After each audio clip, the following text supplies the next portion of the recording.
Imagine a civilization that vanished in a single catastrophic moment, a beacon of human achievement, now a ghost in our collective memory.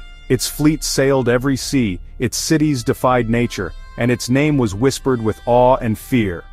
Atlantis. For thousands of years this story has captivated us, fueling the dreams of explorers and the theories of scholars.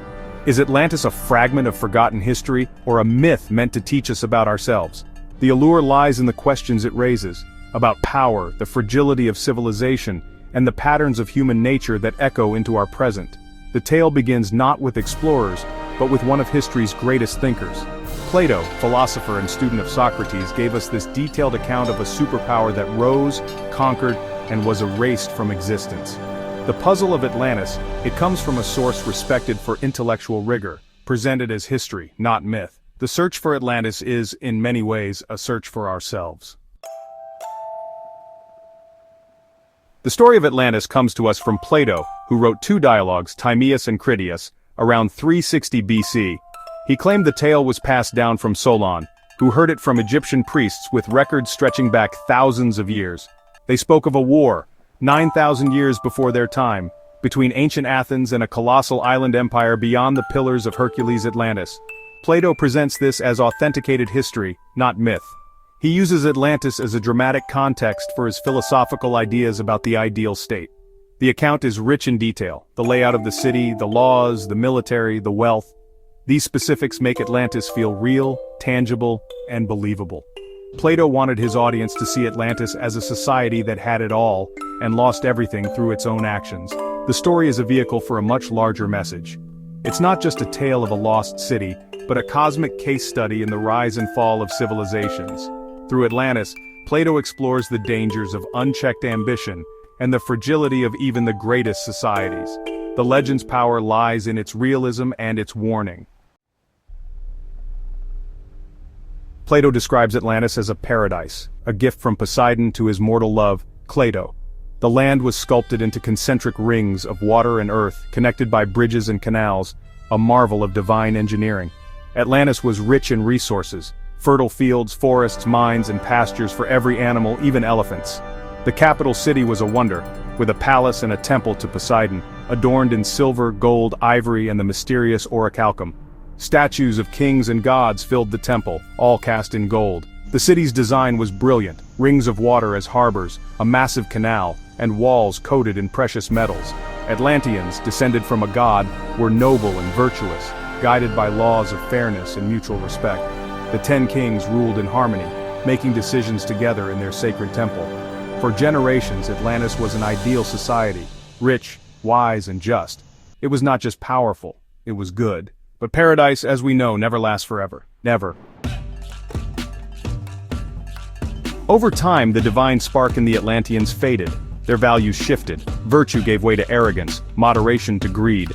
Wealth became a prize to flaunt, not a gift to steward. The kings and citizens grew ambitious, seeking to conquer and enslave the world. The society that once valued virtue now worshipped power and possessions. Plato describes this transformation as tragic and inevitable. Their success became the seed of their undoing. The Atlanteans forgot Poseidon's laws, replacing them with their own, rooted in pride. Zeus, seeing their corruption, resolved to judge them. He gathered the gods to pronounce sentence on Atlantis. The stage was set for a reckoning. The fall of Atlantis was about to begin. The gods' judgment was swift and absolute. Plato writes of a single, terrible day and night of destruction. Earthquakes shattered the cities, the ground split open, and floods followed. The ocean, once Atlantis' source of power, rose in fury. Tidal waves engulfed the island. The city's marvels became conduits for destruction. The rings of land offered no defense. In hours, Atlantis and its people were utterly destroyed, the island vanishing into the sea. The greatest power the world had known was gone, leaving only a muddy shoal as a warning. The destruction was the ultimate punishment for hubris. Wealth, technology, and might meant nothing against nature's wrath. The cataclysm was a cosmic reset, a lesson written in fire and water. Atlantis was wiped from the earth, a warning for all time.